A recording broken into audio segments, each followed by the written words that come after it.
Seguem várias tensões, né, que rondam o presidente norte-americano, mas uma delas é a tensão em torno da Groenlândia. Donald Trump descarta o uso de força para tomar a ilha, mas exige a abertura imediata de negociações para que o território passe justamente para a mão dos norte-americanos. A nova fala foi feita em Davos, na Suíça, onde estão reunidos os principais líderes globais para o Fórum Econômico Mundial.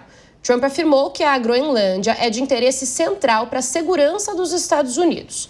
Pouco antes, o francês Emmanuel Macron garantiu: a Europa não vai facilitar e está disposta ao confronto. Nos bastidores, os europeus cogitam usar uma arma bem conhecida de Trump, a economia. Eles planejam aplicar sanções e tarifas. Mais um ano, então, falando de tarifas e sanções. Né, Alessandra, a gente fala muito disso aqui com você sempre. Quando a gente fala entre a população, entre eleitorado, entre políticos, de mexer no bolso, a coisa pode mudar um pouco, né? Com certeza. E falando agora de Trump, né, que ele governa por traços ali, a gente sabe que é um líder de comportamento típico de narcisista mesmo, né? Que governa pela tensão. Então, é territorial, ele quer dominar, então isso tudo gera ali realmente um medo, né? Uma certa desestabilização econômica também. Bom, Luciana, o que a gente pode esperar das próximas ações de Donald Trump? Complicado, né? A gente nunca consegue prever, porque de manhã ele é de um jeito, na hora do almoço é de outro, à tarde é de outro. Trump, ele olha somente para vencedores. Ele não olha para derrotados. E ele não quer ser um grande exemplo de ser uma pessoa derrotada. Quando ele fez promessas de governo e ele falou: vou tomar a Venezuela, vou tirar o Maduro, ele venceu. Agora ele precisa ali blindar os Estados Unidos, colocar todo o seu armamento necessário ali para proteger os Estados Unidos da Rússia. E aí ele não vai entregar isso para o seu povo lá, cumprir essa promessa de governo, porque ele cresceu nos últimos tempos nos Estados Unidos, nesse mandato, quando ele está cumprindo mais aquilo que ele tem falado e ele está entregando, ao entregar, a popularidade dele cresceu. Só que eu entendo que se ele chegar, pegar um país como o Groenlândia lá e bombardear esse pessoal, ele não vai fazer, ele não vai ser doido, porque a gente tem lá a Europa toda contra ele, então vai amargar. Eu acredito que ele vai sim sofrer algumas sanções econômicas, porque do mesmo jeito que ele impõe para os Estados Unidos, para os demais países, os países lá sim vão impor para ele, e a economia americana, que já não vai muito bem, devido ao tarifaço, vai voltar de novo, dar um passo atrás e enfrentar novos desafios. Será, Thaís, que países da União Europeia podem assustar Donald Trump? Que tarifas podem assustar Donald Trump? Ele é assustado por alguma coisa? Eu não sei se é uma questão de que as tarifas impactam ele, na verdade, porque ele tem uma forma de negociar que é muito linear. Ele ameaça, depois ele recua.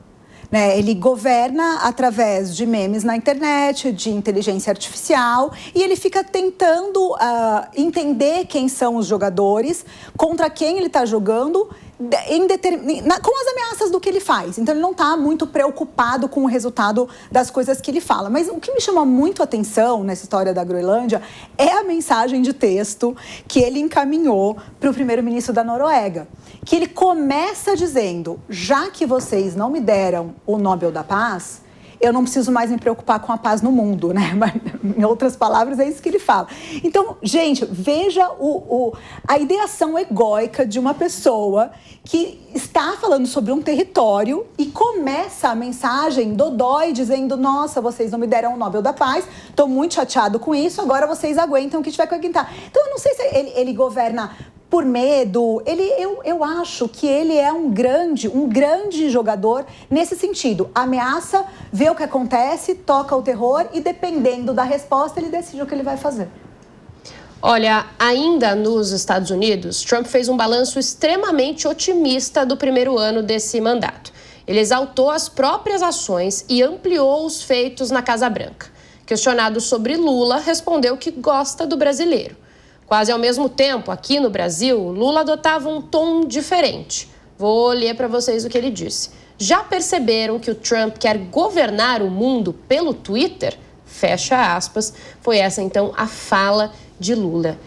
Ellen, nesse balanço todo de Trump desse primeiro ano, então, Lula citado, que é interessante, e o presidente Lula, ao mesmo tempo, não parece tão amigável de volta, né? É uma estratégia? O Lula soube, e assim, acho que houve uma série de críticas ali no início, quando houve a imposição do tarifaço, né, da paralisia da diplomacia brasileira, mas ao fim e ao cabo o que se mostrou é que o Lula foi quem soube como lidar com o Trump, né? Mantendo a sua altivez, não sendo subserviente. Então, ele soube, e parece que ele está sabendo ler o Trump melhor do que o Trump o lê.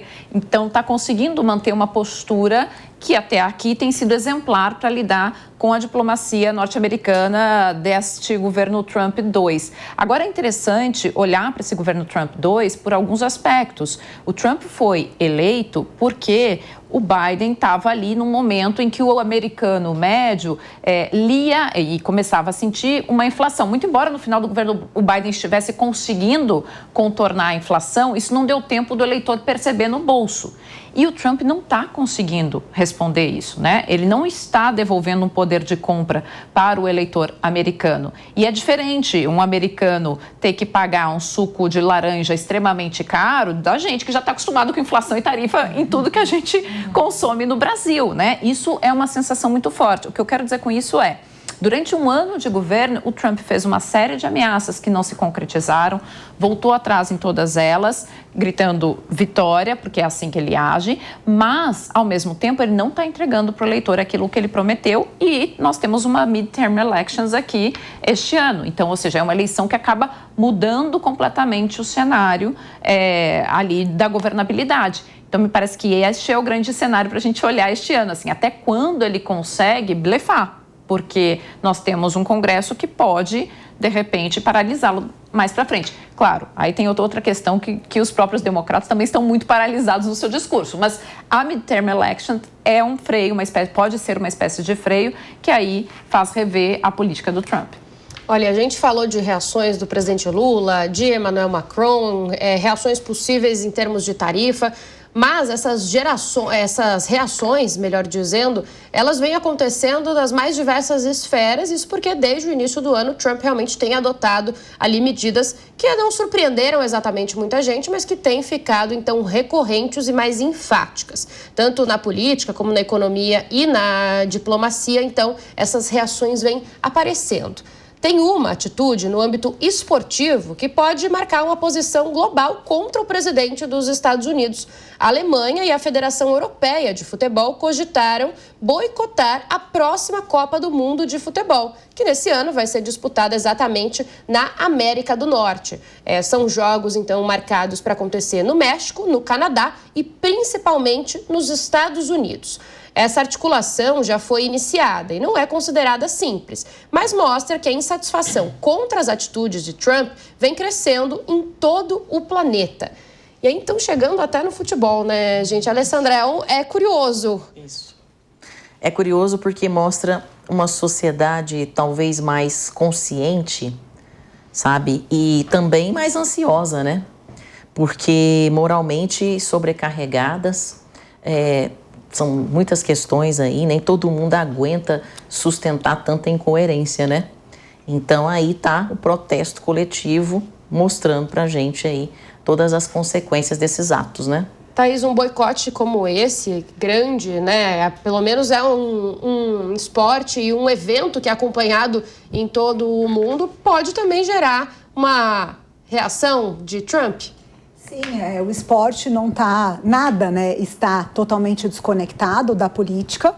A FIFA tem regras absolutamente claras em relação a países que invadem outros países. Os Estados Unidos, né, podem querer usar um eufemismo, mas invadiu a Venezuela e raptou o presidente da Venezuela. Goste você ou não do que ele fez, tecnicamente foi isso. E a FIFA, ao se colocar de uma forma divergente do que o próprio protocolo dela determina, deixa de aplicar um recado importante para a sociedade de que o futebol não é isento, né, nem de racismo, nem do combate ao racismo, nem do combate a violências globais. Então, já que a FIFA não se posicionou, que a comunidade internacional e os países se unam para fazer o boicote.